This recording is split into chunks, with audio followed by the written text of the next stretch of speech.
ನಮಸ್ಕಾರ ಸ್ನೇಹಿತರೆ, ಇವತ್ತು ನಾವು ಗಾಡಿನೆಲ್ಲ ಕ್ಲೀನ್ ಮಾಡ್ಕೊಂಬಂದು ನಿಂತಿದ್ದೆ. ಆಮೇಲೆ ಬೆಳಗ್ಗೆನೇ ಡ್ಯೂಟಿ ಬಂತು ಅಂತೇಳಿ ತಮಿಳ್ನಾಡು ರೌಂಡಿಗೆ ಪಿಕಪ್ ಮಾಡಿದೆ. ಆಮೇಲೆ ಪಿಕಪ್ ಮಾಡ್ಕೊಂಡು ಪ್ರವಾಸ ತಮಿಳ್ನಾಡಲ್ಲಿ ಹೋಗ್ತಿದ್ದೆ. ಕೃಷ್ಣಗಿರಿ ಹತ್ರ ಇದ್ದೆ. ಆಮೇಲೆ ಅಲ್ಲಿಂದ ಹಂಗೆ ವೀಡಿಯೋ ಮಾಡ್ಕೊಂಡು ಮುಂದೆ ಯಾವ ಊರಿಗೆ ಹೋಗೋಣ ಏನಂತ ಅಂದ್ಕೊಂಡು ಇದು ಮಾಡ್ಕೊಂಬಂದೆ. ತೊಪ್ಪೂರ ಹತ್ರ ಬಂದು ತೊಪ್ಪೂರಲ್ಲಿ ಯಾವುದೋ ಒಂದು ಲಾರಿ ಆಕ್ಸಿಡೆಂಟ್ ಆಗ್ಬಿಟ್ಟಿತ್ತು.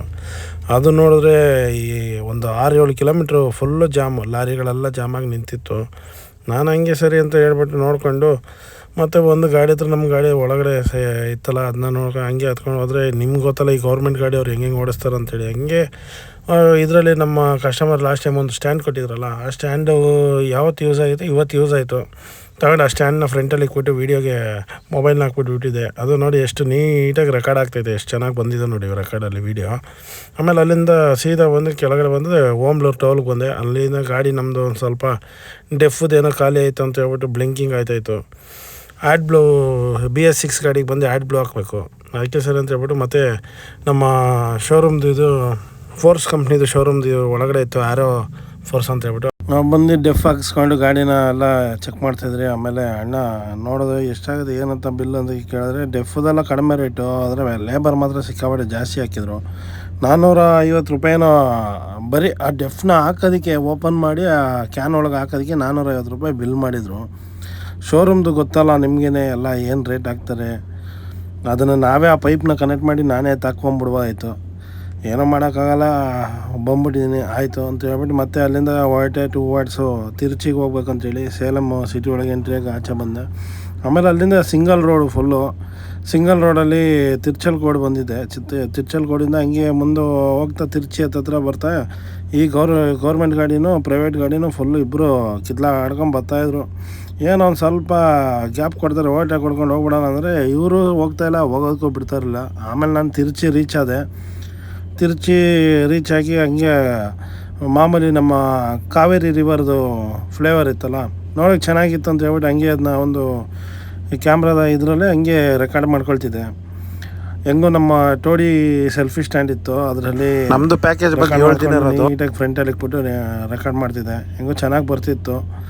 ಹಂಗೆ ಅಲ್ಲಿಂದ ಮುಂದೆ ಹಂಗೆ ತಿರುಚಿ ಶ್ರೀರಂಗಂ ದೇವಸ್ಥಾನಕ್ಕೆ ಹೋಗ್ಬೇಕಾಯ್ತಲ್ಲ, ಅದಕ್ಕೆ ಶ್ರೀರಂಗಂ ದೇವಸ್ಥಾನಕ್ಕೆ ಬಂದು ಫಸ್ಟು ಸಮಯಪುರಂ ಹೋಗ್ಬೇಕು ಆ ಕಡೆ ಅಂದರು. ಆಮೇಲೆ ಶ್ರೀರಂಗಂ ದೇವಸ್ಥಾನ ಅಂದಿದ ತಕ್ಷಣ ಮತ್ತೆ ಯೂಟರ್ನ್ ನೋಡು, ಮತ್ತೆ ಬಂದು ಮುಂದೆ ಲೆಫ್ಟ್ ತಗೊಂಡು ಸೀದಾ ಶ್ರೀರಂಗಂ ದೇವಸ್ಥಾನ ಎಂಟ್ರಿ ಆಗ್ತಾಯಿದ್ರೆ ನೋಡ್ರಿ ದೇವಸ್ಥಾನ. ಅದು ಆ ಫ್ರಂಟಲ್ಲಿ ಕ್ಯಾಮ್ರಾ ಇಟ್ಟು ತೆಗಿತಾರದು ಎಷ್ಟು ನೀಟಾಗಿ ಬರ್ತಾಯಿದ್ದು ನೋಡಿ ದೇವಸ್ಥಾನ. ಅದು ಗಾಡಿಯಲ್ಲಿ ಎಂಟ್ರಿ ಆಗ್ತಾಯಿದ್ದಾಗ ಎಷ್ಟು ಇದಾಗಿ ಕ್ಲಿಯರಿಟಿ ನೋಡಿ ಇದನ್ನು. ಅಂದರೆ ಮಿರರ್ ಹತ್ರ ಏನೋ ಇಕ್ಕಿದ್ರೆ ಗಾಡಿ ಮೂಮೆಂಟ್ಗೆ ಅಲ್ಲೇ ಶೇಕಸ್ ಆಗೋದು. ಬಟ್ ಆ ಸ್ಟ್ಯಾಂಡ್ ಇರೋದ್ರಿಂದ ಒಂದು ಸ್ವಲ್ಪ ನಮಗೆ ಹೆಲ್ಪ್ಫುಲ್ ಆಯಿತು. ಯಾಕಂದರೆ ಲಾಸ್ಟ್ ಟೈಮ್ ನಮ್ಗೆ ಕೊಟ್ಟಿದ್ದು ಅದು ಬಂದು ನಮ್ಮ ಕಸ್ಟಮರ್ ಕೊಟ್ಟಿದ್ದರು, ನಮಿತಾ ಮೇಡಮ್ ಅಂತ ಹೇಳ್ಬಿಟ್ಟು. ಅವರು ಬಂದು ಗಿಫ್ಟೆಡ್ ಮಾಡೋದ್ರು. ಲಾಸ್ಟ್ ಟೈಮ್ ನಮ್ಮ ಅಂತೂ ಯೂಸ್ ಮಾಡೋಕ್ಕಾಗಲ್ಲ, ನೀವು ಯೂಸ್ ಮಾಡ್ತಿದ್ರಂತ. ಈ ವಯಸ್ಸಲ್ಲೂ ನೋಡಿ ಅಜ್ಜಿ ಎಷ್ಟು ನೀಟಾಗಿ ಸೈಕಲ್ ತೊಳ್ಕೊಂಡು ಹೋಗ್ತೈತೆ. ನಮ್ಮ ಬೆಂಗಳೂರಲ್ಲಿ ಈಗಿರೋ ಹುಡುಗಿರಿಗೆ ಸೈಕಲ್ ಅಂದರೆ ಒಂದು ಸ್ಕೂಟಿ ಇಲ್ಲಾಂದರೆ ಎಲ್ಲೂ ಹೋಗಲ್ಲ, ಇಲ್ಲಾಂದರೆ ಆಟೋ ಅದು ಇದು ಅಂತಾರೆ. ಈ ವಯಸ್ಸಲ್ಲಿ ನೋಡಿ ಆ ಅಜ್ಜಿಗೆ ಹೆಂಗಿದ್ರು ಒಂದು 50 ವರ್ಷ ದಾಟಿರಬೇಕು, ಆ ವಯಸ್ಸಲ್ಲೂ ಸೈಕಲ್ ತೊಳಿತಿದ್ದೆ. ಆಮೇಲೆ ಶ್ರೀರಂಗಂ ದೇವಸ್ಥಾನ ಬಂದು ಇಲ್ಲಿ ಕಸ್ಟಮರ್ನ ಬೇರೆ ಇಲ್ಲಿ ಡ್ರಾಪ್ ಮಾಡಿಬಿಟ್ಟು ನೆಕ್ಸ್ಟ್ ನಾನು ಮಧುರೆಗೆ ಹೋಗ್ಬೇಕಲ್ಲ ಅಂತ ಹೇಳ್ಬಿಟ್ಟು ಇಲ್ಲೇ ಬೇಗ ಬನ್ನಿ ಅಂತ ಹೇಳಿ ಕಳಿಸಿದ್ದೆ. ಆಮೇಲೆ ಅಲ್ಲಿಂದ ಅವ್ರು ಬಂದಮೇಲೆ ಮಧುರೆಗೆ ಹೊರಟೆ. ಮಧುರೆಯಿಂದ ಸಿಟಿ ರೀಚ್ ಆಗಿ ಮಧುರೆ ಪಾರ್ಕಿಂಗ್ ಬಂದೆ. ಮಧುರೆ ಪಾರ್ಕಿಂಗಲ್ಲಿ ನೋಡಿದ್ರೆ ಗಾಡಿಗಳೇ ಇಲ್ಲ, ಇವತ್ತಂತೂ ಎಲ್ಲ ಖಾಲಿ ಹೊಡಿತಾಯಿತ್ತು. ಅಷ್ಟೊಂದು ಮುಂಚೆ ಥರ ಇಲ್ಲ, ರಶ್ ಇರಲಿಲ್ಲ. ಮಧುರೆ ಪಾರ್ಕಿಂಗ್ ಯಾವಾಗ ಫುಲ್ ಬ್ಯುಸಿಯಾಗಿರೋದು, ಇವತ್ತೆಲ್ಲ ಖಾಲಿ ಹೊಡಿತೈತಿ. ಏನಂತ ಗಾಡಿಗಳಿಲ್ಲ ಮಧುರೆಯಲ್ಲಿ. ಸೀಸನಲ್ಲಿ ಫುಲ್ಲಾಗಿರುತ್ತೆ ಇಲ್ಲಿ, ಇವಾಗ ಖಾಲಿ ಹೊಡಿತೈತಿ.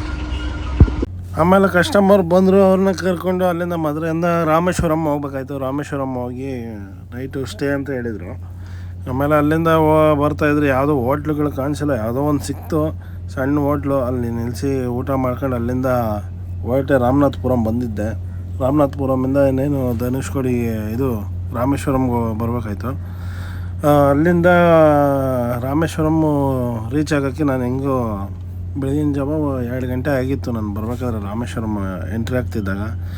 ಆಮೇಲೆ ಅಲ್ಲಿ ಪಾಂಬನ್ ಬ್ರಿಡ್ಜು ಹತ್ರ ಬಂದೆ. ಪಾಂಬನ್ ಬ್ರಿಡ್ಜ್ ಹತ್ರ ಬಂದು ಪಾಂಬನ್ ಮೇಲೆ ಹಂಗೆ ಈ ವಿಡಿಯೋದಲ್ಲಿ ಸ್ಪೀಡ್ ಮಾಡಿದ್ದೀನಿ. ಪಾಂಬನ್ ಬ್ರಿಡ್ಜ್ ಹತ್ರ ಬಂದೆ. ಅಲ್ಲಿ ಎಲ್ಲ ನೈಟು ಅಂದರೆ ಲೈಟಿಂಗ್ಸ್ ಹಾಕಿರ್ತಾರೆ, ಲೈಟಿಂಗ್ಸ್ ನೋಡೋಕ್ಕೆ ಇದು ಮಾಡಿದ್ರು. ನಮ್ಮ ಕಸ್ಟಮರ್ ಬಂದಿದ್ದವ್ರು ಈ ಸಲ ಫುಲ್ಲು ನಿದ್ದೆ ಹೊಡ್ಕೊಂಡು ಕೂತಿದ್ರು. ಆಮೇಲೆ ಇಳಿದು ಹೋಗಿಲ್ಲ. ಆಮೇಲೆ ನಾನು ಅದೇ ಮೂವ್ ಮಾಡ್ಕೊಂಡು ಗಾಡಿನ ಸೀದಾ ರೂಮ್ ಹತ್ರ ಕರ್ಕೊಂಡೋಗಿ ಹಾಕ್ಬಿಡೋಣ ಅಂಥೇಳಿ ಬಾಂಬನ್ ಬ್ರಿಡ್ಜಲ್ಲಿ ಹಂಗೆ ಬರ್ತಿದ್ದೆ. ಬಂದು ಆಮೇಲೆ ನೈಟು ರೂಮು ಹಾಲ್ಟ್ ಹಾಕಿ ಬೆಳಗ್ಗೆನೇ ಎದ್ದು ಕ್ಲೀನಾಗಿ ರಾಮೇಶ್ವರಂ ದೇವಸ್ಥಾನಕ್ಕೆ ಹೋಗ್ಬೇಕಾಯ್ತಲ್ಲ, ಅಲ್ಲೇ ಸ್ನಾನ ಮಾಡಿರಲಿಲ್ಲ, ಎಲ್ಲ ಸಮುದ್ರ ಸ್ನಾನ ಮಾಡಬೇಕು ಅಂಥೇಳಿ ಸೀದಾ ಅಲ್ಲೇ ಸಮುದ್ರದ ಹತ್ರನೇ ಹೋದೆ ಗಾಡಿನ ತಗೊಂಡು. ಅದು ನಾರ್ಮಲ್ಲು ಗೌರ್ಮೆಂಟ್ ಪಾರ್ಕಿಂಗ್ ಒಂದಿತ್ತು. ಗೌರ್ಮೆಂಟ್ ಪಾರ್ಕಿಂಗ್ ಹಾಕಿದ್ರೆ ಈ ಏಜೆಂಟ್ಗಳು ಇವ್ರು ಇರ್ತಾರಲ್ಲ, ಕಸ್ಟಮರ್ಗಳಿಗೆ ಒಂದು ಸ್ವಲ್ಪ ತಲೆಗೆ ಇದು ಮಾಡಿಬಿಟ್ಟು ನೀವು ಬನ್ನಿ ಅಲ್ಲಿ ಡೈರೆಕ್ಟ್ ಅಂದಿದೆ. ರಾಮೇಶ್ವರಂ ದೇವಸ್ಥಾನ ಇದು ಎಂಟ್ರೆನ್ಸ್ ಹಂಗೆ ಇದು ಮಾಡ್ಕೊಂಡು ಅಲ್ಲಿ ಇದಾದೆ. ಬೆಳಗಿನ ಸಮುದ್ರ ಸ್ನಾನಕ್ಕೆ ಬೀಚ್ ಹತ್ರ ಬಂದಿದ್ದೆ, ಸಮುದ್ರದ ಹತ್ರ. ಇವತ್ತು ರಾಮೇಶ್ವರಮಲ್ಲಿ ಇದ್ದೀನಿ. ರಾಮೇಶ್ವರಮಲ್ಲಿ ಸಮುದ್ರ ಸ್ನಾನ ಮಾಡೋಕ್ಕೆ ಬಂದಿದ್ದೀನಿ. ಸಮುದ್ರ ಸ್ನಾನ ಮುಗೀತು. ಇನ್ನೇನಿದ್ರು ದೇವಸ್ಥಾನ ದರ್ಶನ. ದೇವಸ್ಥಾನ ಕಡೆ ಹೋಗ್ತಾ ಇದ್ದೀನಿ, ಹಂಗೆ ಟುವರ್ಡ್ಸ್ ದೇವಸ್ಥಾನ.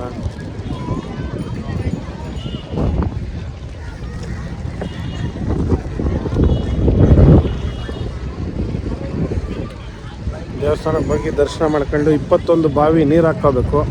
21 ಬಾವಿದು ನೀರು ಹಾಕ್ಕೊಂಡು ಹಂಗೆ ಇದು ಮಾಡ್ಕೊಂಬರ್ಬೇಕು. ಆಮೇಲೆ ಅಲ್ಲಿಂದ ಹೊರಟೆ ದೇವಸ್ಥಾನ ಕಡೆ ಹೋಗೋಣ ಅಂತ ಹೇಳ್ಬಿಟ್ಟು ದೇವಸ್ಥಾನಕ್ಕೆ ಹೋಗಿ ದರ್ಶನ ಮಾಡೋಣ. 21 ಬಾವಿದು ನೀರು ಹಾಕ್ಸ್ಕೋಬೇಕಾಯ್ತು, ಅದಕ್ಕೆ ಹೋಗ್ತಿದ್ದೆ ಮುಂದೆ. ಇಲ್ಲಿ ಎಲ್ಲ ಹೋಮ ಅದಿದೆಲ್ಲ ಏನೇನೋ ಮಾಡ್ತಾಯಿದ್ರು. ಹಂಗೆ ನೋಡ್ಕೊಂಡು ಹಂಗೆ ಮೇಲ್ಗಡೆ ಹಂಗೆ ಇದು ಮಾಡ್ಕೊಂಡು ಬರ್ತೈತೆ. ಈ ಜಾಗದಲ್ಲಿ ಪರಿಹಾರ ಮಾಡೋದೆಲ್ಲ ಮಾಡ್ತಾರಲ್ಲ, ಆ ಜಾಗ ಇದು. ಎಲ್ಲ ಕಡೆಯಿಂದ ಬರ್ತಾರೆ ಅಸ್ಥಿ ಬಿಡೋಕೆ. ಇಲ್ಲಿ ಅಸ್ಥಿ ಬಿಡೋ ವಿಶ್ಲೇಷಣೆ, ಆಮೇಲೆ ಎಲ್ಲ ಪೂಜೆಗಳೆಲ್ಲ ಮಾಡ್ತಾ ಇರ್ತಾರಲ್ಲ, ಆ ಜಾಗ ಇದು. ಇಲ್ಲಿ ಇದು ಮಾಡ್ಕೊಂಡು ದೋಷಗಳ ಪರಿಹಾರ ಮಾಡೋಕ್ಕೆ ಎಲ್ಲ ಮಾಡ್ತಾ ಇರ್ತಾರೆ. ಇದೆಲ್ಲ ಮಾಡ್ಕೊಂಡು ಎಲ್ಲ ಇದು ಮಾಡ್ಕೊಂಡು ಇಲ್ಲಿ ಸಮುದ್ರ ಸ್ನಾನ ಇಲ್ಲೇ ಮಾಡೋದು. ಸಮುದ್ರ ಸ್ನಾನ ಹೆಂಗೆ ನಮ್ಮ ಕಾಶಿಯಲ್ಲಿ ಹೆಂಗಿರುತ್ತೋ ಆ ಥರ ಇಲ್ಲಿ ರಾಮೇಶ್ವರಮಲ್ಲಿ ಇದು ಮಾಡ್ತಾರೆ. ಹಂಗೆ ದೇವಸ್ಥಾನ ಕಡೆ ಹೋಗ್ತಾ ಇದ್ದೀನಿ. ದೇವಸ್ಥಾನ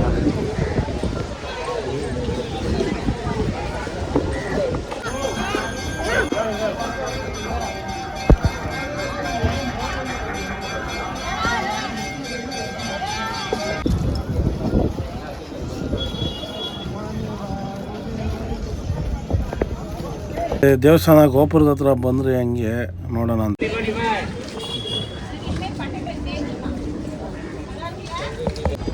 ಏನು ಬರ್ತಾ ಇದ್ರೆ ಎಲ್ಲ ಕಡೆ ಹೊಸ್ದಾಗಿ ನಾಮ ಒಂದು ಇಟ್ಕೊಂಡ್ಬಿಟ್ಟಾರೆ, ನಾಮ ಹಾಕೋದು. ಆಮೇಲೆ 21 ಬಾವಿದು ನೀರು ಹಾಕ್ಕೋಬೇಕಲ್ಲ, ಇದು ಎಂಟ್ರೆನ್ಸಿಗೆ ಬಂದಿದ್ದೆ. ಎಂಟ್ರೆನ್ಸಲ್ಲಿ ಟಿಕೆಟ್ ತೊಗೊಂಡು ಒಳಗೆ ಬಂದೆ.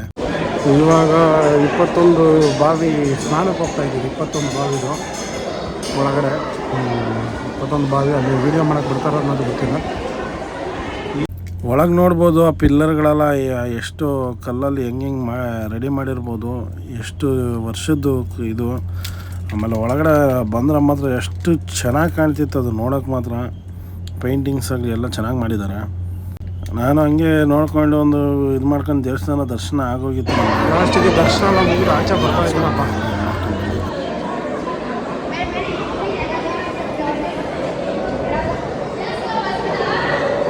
ಅದೇ ದೇವಸ್ಥಾನದಿಂದ ಆಚೆ ಬಂದು ಧನುಷ್ಕೋಡಿ ಹೋಗ್ಬೇಕಾಯ್ತು. ಧನುಷ್ಕೋಡಿಗೆ ಹೋಗೋಣ ಅಂಥೇಳಿ ಹಂಗೆ ಗಾಡಿ ತೊಗೊಂಡು ಧನುಷ್ಕೋಡಿ ಹೋಗ್ತಿದ್ದೆ. ರೋಡೆಲ್ಲ ಅಲ್ಲಲ್ಲೇ ಬ್ಲ್ಯಾಕು ಜಾಮ್ ಆಗಿತ್ತು. ಇದು ಆ್ಯಕ್ಚುಲಿ ಆ ಕಡೆ ಒನ್ ವೇ ಮಾಡಿದರು, ಆದರೂ ಗಾಡಿಗಳು ಆಪೋಸಿಟ್ ಬರ್ತಾಯಿದ್ದಾವೆ.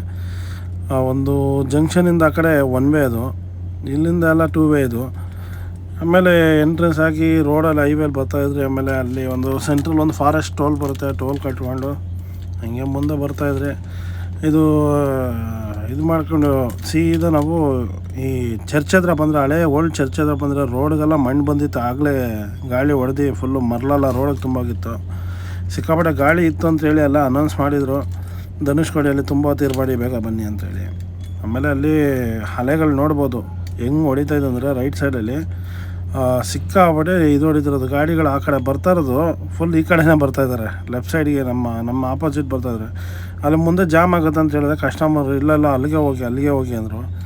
ಹಂಗೆ ಆಯಿತು ಅಂತ ಇದು ಮಾಡಿದೆ. ಒಂದು ಸ್ವಲ್ಪ ನಮ್ಮ ಕಸ್ಟಮರ್ ಈ ಸಲ ಬಂದಿರೋರು ಸ್ವಲ್ಪ ಕಿರಿಕಿರಿ ಜಾಸ್ತಿ. ಅವರು ಪಾಯಿಂಟ್ ಅಲ್ಲೇ ಇದು ಮಾಡಿ ಅಲ್ಲೇ ಡ್ರಾಪ್ ಮಾಡು ಅಂದರು.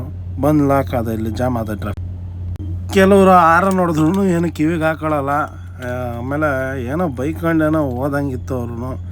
ನೋಡಿದ್ರೆ ನಾನು ಹಂಗೆ ಮುಂದೆ ಹೋಗಿ ತಿರುಗಿಸೋಣ ಅಂತ ಹೇಳಿದ್ರೆ ಇಲ್ಲಿ ತಾತ ಅಂತೂ ಸೈಡೇ ಹೋಗ್ತಾಯಿಲ್ಲ, ಗಾಡಿ ಬರ್ತಾಯಿದ್ರು ಗೊತ್ತಾಗಲ್ಲ. ಪೊಲೀಸವ್ರು ಏನು ನೋಡ್ಬಿಟ್ಟು ಗಾಡಿ ಇಲ್ಲಿ ಯಾರೋ ಅಡ್ಡ ಹಾಕ್ಬಿಟ್ಟಿದ ಅಂತೇಳಿ ಆ ಗಾಡಿನ ತೆಗಿಸ್ತಿದ್ದ. ಆಮೇಲೆ ನಾವು ಇದು ಮಾಡಿಕೊಂಡು ಗಾಡಿನ ಯೂಟರ್ನ್ ಮಾಡೋಣ ಅಂತೇಳಿ ಮುಂದೆ ಹೋದರೆ ಇಲ್ಲಿ ನಮ್ಮ ಅಕ್ಕಂದಿರು ಇಬ್ಬರು ಬಂದ್ಬಿಟ್ಟು ಗಾಡಿ ಮುಂದಿನ ಬಂದು ಗಾಡಿ ಯಾರ ನೋಡಿದ್ರೆ ಇರು ಅಂತ ಹೇಳ್ಬಿಟ್ಟು ಕೈ ತೋರಿಸ್ಬಿಟ್ಟು ಹೋಗ್ತಾಯಿದ್ರು. ಅಯ್ಯೋ ಏನಪ್ಪ ಇದು ಅಂತ ಗಾಡಿಗಳು ಅಂದರೆ ಲಾಸ್ಟ್ ಡೆಡ್ ಎಂಡಿಗೆ ಬಂದರೆ ಇದೊಂದು ಹಿಂಸೆ, ಯೂಟರ್ನ್ ಮಾಡೋಕ್ಕೆ ಕಷ್ಟ ಆಗುತ್ತೆ. ಆಮೇಲೆ ಅಲ್ಲಿ ಇದು ಕೆಲವೊಂದು ಸಲ ಅರ್ಥ ಮಾಡ್ಕೊಳ್ಳಲ್ಲ ಡ್ರೈವರ್ಗಳದ್ದು, ಗಾಡಿದು ಬಗ್ಗೆ ಏನು ಇದು ಮಾಡಲ್ಲ. ಆಮೇಲೆ ಮತ್ತಿಲ್ಲ ಆರ ನೋಡಿದ್ರೆ ಅವ್ರಿಗೆ ಹೆಂಗೆ ಹೋಗೋ ಕಡೆ ಅಂದ್ಬಿಟ್ಟು ಕೈ ತೋರಿಸ್ಬಿಟ್ಟು ಹೋಯ್ತಾನೆ ಅವನು ಹುಡುಗ. ಆಮೇಲೆ ಅಲ್ಲಿಂದ ಹಂಗೆ ಮುಂದೆ ಮೂವ್ ಮಾಡ್ಕೊಂಬಂದು ಇಲ್ಲಿ ನೋಡಿ ಎದುರುಗಡೆ ಹೆಂಗೆ ಗಾಡಿ ಜಾಮ್ ಆಗ್ತಿದೆ. ಬರ್ತಾಯಿದ್ರೆ ಫುಲ್ ಜಾಮ್ ಆಗೋಗಿದೆ ರೋಡಂತೂ. ಈ ಎಂಡಿಗೆ ಬರಬೇಕಂದ್ರೆ ಒಂದು ಸ್ವಲ್ಪ ತಲೆ ಕೆಟ್ಟೋಗುತ್ತೆ. ಅಂದರೆ ಜಾಮ್ ಆಗೋಯ್ತು ಅಂದರೆ ಅಷ್ಟೇ, ಅಲ್ಲೇ ನಿಂತ್ಕೋಬೇಕು. ನಮ್ಮ ಟೋಡಿ ಇರೋದ್ರಿಂದ ತುಂಬ ಯೂಸ್ಫುಲ್ ಆಗ್ತಾಯಿತ್ತು ನಮಗಂತೂ. ಈ ಲಾಸ್ಟ್ ಬಾರ್ಡ್ರಿಗೆ ಬರೋದು ಒಂದೇ, ಸುಮ್ಮನೆ ಇರೋದು ಒಂದೇ. ಇಲ್ಲಿ ಧನುಷ್ಕೋಡಿ ಎಂಡಲ್ಲಿ ಸಿಕ್ಕಾಪಟ್ಟೆ ಜಾಮ್ ಆಗುತ್ತೆ ಇಲ್ಲಿ.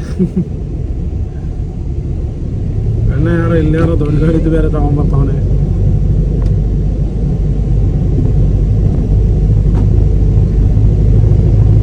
ತುಂಬ ದಿನ ಆಗಿತ್ತು ನಾನು ಟಿ ತಗೊಂಬಂದೆ ಧನುಷ್ಕೋಡಿಗೆ.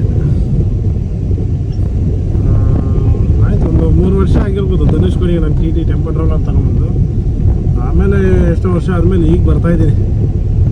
ಲಾಸ್ಟು 3 ಸಲ ಬಂದಿದ್ದೆ ಧನುಷ್ಕೋಡಿಗೆ, ಬಟ್ ಬಸ್ ತಗೊಂಬಂದಿದ್ದೆ. ಈ ಸಲ ಟಿ ಟೆಂಪೋ ಟ್ರಾವೆಲರ್. ಏನಾದರೂ ಟೆಂಪೋ ಟ್ರಾವೆಲರ್ ಥರ ಯಾವುದೂ ಬರಲ್ಲ ಬಿಡಿ. ನೋಡಿ ಆರಾಮಾಗಿ AC ಹಾಕ್ಕೊಂಡು ಆರಾಮಾಗಿ ಗಾಡಿ ಓಡಿಸ್ಕೊಂಡಿರ್ಬೋದು. ಒಂದು ರೀತಿಯಲ್ಲಿ ನಮ್ಮ ಯಜಮಾನ್ಗೆ ಇದು ಹೇಳ್ಬೋದು, ಏನಂದರೆ ಧನ್ಯವಾದ ಹೇಳ್ಬೋದು. ಯಾಕಂದರೆ ಬಸ್ಸಲ್ಲಿ ಇಂಜಿನ್ ಯಾವಾಗಲೂ ಇಂಜಿನ್ ನೀಟಾಗಿ ಕೂತ್ಕೊಂಡಿರ್ತಾಯಿದೆ, ಅವಾಗಲೂ ಸುಡ್ತಾ ಇರೋದು. ಇವಾಗ ನೋಡಿದ್ರೆ ಆರಾಮಾಗಿ AC ಹಾಕ್ಕೊಂಡು AC ಡ್ಯೂಟಿಗಳೇ ಬರೋದು. ಇದಕ್ಕೆ AC ಹಾಕ್ಕೊಂಡು ಆರಾಮಾಗಿ ಕೂತ್ಕೊಂಡು ಇದು ಮಾಡ್ಕೊಂಡು ಬರ್ತೀನಿ. ಅದು ಒಳ್ಳೆ ಅಫಿಷಿಯಲ್ ಕಸ್ಟಮರ್ಗಳೇ ಜಾಸ್ತಿ ಬರೋದಿದ್ರಲ್ಲಿ. ಯಪ್ಪ ಕೆಳಗಡೆ ಹೋಗ್ತೀನಿ, ಕೆಳಗಡೆ ಹೋಗಿ ವಿಡಿಯೋ ಮಾಡ್ತೀನಿ. ನಂದು ಏನಂದರೆ ಇವತ್ತು ಟೋಡಿ ಸ್ಟಿಕ್ ಬೇರೆ ಕಳೆದೋಗಿದೆ, ರಿಮೋಟ್ ಕಳೆದೋಯ್ತು. ಟೋಡಿ ರಿಮೋಟ್ ಕಳೆದೋಗಿದ್ದರಿಂದ ವಿಡಿಯೋ ಮಾಡೋಕ್ಕೆ ಸ್ವಲ್ಪ ಕಷ್ಟ ಆಗ್ತಿದೆ.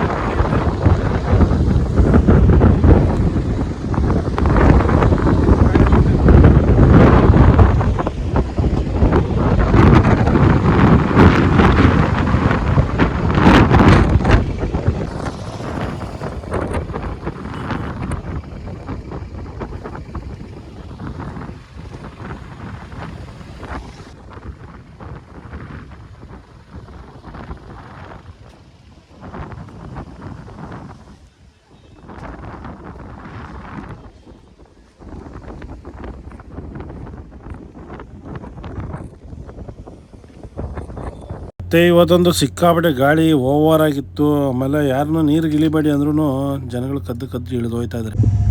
ಧನುಷ್ಕೋಡಿಗೆ ಬಂದು ಕಲ್ಲಂಗಡಿ, ಆಮೇಲೆ ಪೈನಾಪಲ್, ಮಾವಿನಕಾಯಿ 3 ತಗೊಂಡು ತಿನ್ನೋದಷ್ಟೇ. ಸಿಕ್ಕಾಪಟ್ಟೆ ಗಾಳಿ ಇದೆ ಇವತ್ತು.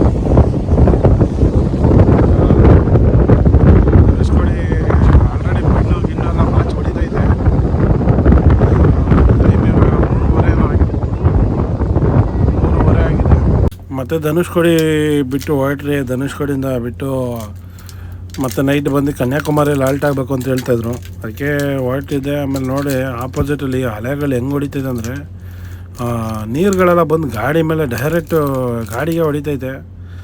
ಆಮೇಲೆ ಅಲೆಗಳು ಹೆವಿಯಾಗಿರೋದ್ರಿಂದ ಅಲ್ಲಿ ಮಣ್ಣು ಈ ಕಡೆ ಗಾಡಿ ಜೋರಾಗಿ ಹೊಡಿತಿರೋದ್ರಿಂದ ಮಣ್ಣು ಈ ಕಡೆ ಬಾಚಿ ಹೊಡಿತೈತೆ. ಆಮೇಲೆ ಅಲ್ಲಿ ಮುಂದೆ ಬಂದರೆ ಇದು ಶಿಪ್ ಬರುತ್ತೆ ಗೊತ್ತಾ, ಈ ಕಡೆ ಬಾರ್ಡ್ರಲ್ಲಿ ಕಾಯ್ತಾ ಇರುತ್ತಲ್ಲ ನೋಡಿ, ನೈವಿದು ಅವ್ರದ್ದು. ಇದು ಬಂದು ನಮ್ಮ ಇಂಡಿಯಾದವ್ರದ್ದು ಇದು ನೈವಿದು.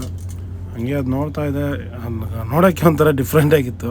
ಅದಕ್ಕೆ ಸರಿ ಅಂತ ವೀಡಿಯೋ ಮಾಡ್ಕೊಂಡು ಹಂಗೆ ಟುವರ್ಡ್ಸು ಕೋದಂಡರಾಮ ದೇವಸ್ಥಾನ ಹೋಗ್ಬೇಕಾಯ್ತು. ಅದೇ ಪಟ್ಟಾಭಿಷೇಕ ಮಾಡಿದ್ರಲ್ಲ, ಅಲ್ಲಿ ಹೋಗ್ಬಿಟ್ಟು ಮತ್ತೆ ರಿಟರ್ನ್ ರಾಮೇಶ್ವರಂ ಸಿಟಿಗೆ ಬಂದು ಪಾಂಬನ್ ಬ್ರಿಡ್ಜ್ ಮೇಲೆ ಬಂದೆ. ಪಾಂಬನ್ ಬ್ರಿಡ್ಜ್ ಮೇಲೆ ಬರ್ತಾ ಹಂಗೆ ಒಂದು ವೀಡಿಯೋ ಮಾಡೋಣ ಅಂತ ಹೇಳ್ಬಿಟ್ಟು ಇದು ಮಾಡಿ ಗಾಡಿನ ಅಲ್ಲಿ ನಿಲ್ಲಿಸ್ಕೊಂಡೆ. ನೋಡೋ ಕಸ್ಟಮರ್ ಇಳಿಲಿಲ್ಲ ಫೋಟೋ ಗಿಟೋ ಹಿಡಿಯೋಕೆ ಅಂತೇಳಿ. ಆಮೇಲೆ ಯಾಕೋ ಒಂದು ಸ್ವಲ್ಪ ಯಾರೋ ಸೈಡ್ಗೆ ಹಾಕು ಅಂತ, ಸರಿ ಏನಕ್ಕೆ ಹಾಕು ಅಂತಾನಲ್ಲ ಅಂದರೆ ನಾನು ಸೈಡ್ಗೆ ಹಾಕ್ಬಿಟ್ಟು ಇದು ಮಾಡಿದೆ. ಆಮೇಲೆ ಸೈಡ್ಗೆ ಹಾಕ್ಬಿಟ್ಟು ಗಾಡಿನ ಹಿಂಗೆ ನೋಡಿದ್ರೆ ಕಡೆ ದೂರದಲ್ಲಿ ಟ್ರೈನ್ ಬರ್ತಾಯಿತ್ತು. ಸರಿ ಟ್ರೈನ್ ಬರ್ತಿತ್ತಲ್ಲ ಒಂದು ವೀಡಿಯೋ ಮಾಡೋಣ ಅಂಥೇಳಿ ಹಂಗೆ ಕೆಳಗೆ ನಿಂತ್ಕೊಂಡು ಒಂದು ವೀಡಿಯೋ ಮಾಡ್ತಿದ್ದೆ. ಟ್ರೈನ್ದು ಚೆನ್ನಾಗಿ ಬರ್ತಿತ್ತು, ಅದಕ್ಕೆ ಸರಿ ನೋಡಿಕೊಂಡು ಹಂಗೆ ವ್ಯೂ ಚೆನ್ನಾಗಿತ್ತಲ್ಲ. ಆಮೇಲೆ ಮುಂದೆ ಇನ್ನೂ ಕಂಟಿನ್ಯೂ ವೀಡಿಯೋಸ್ ಇದೆ.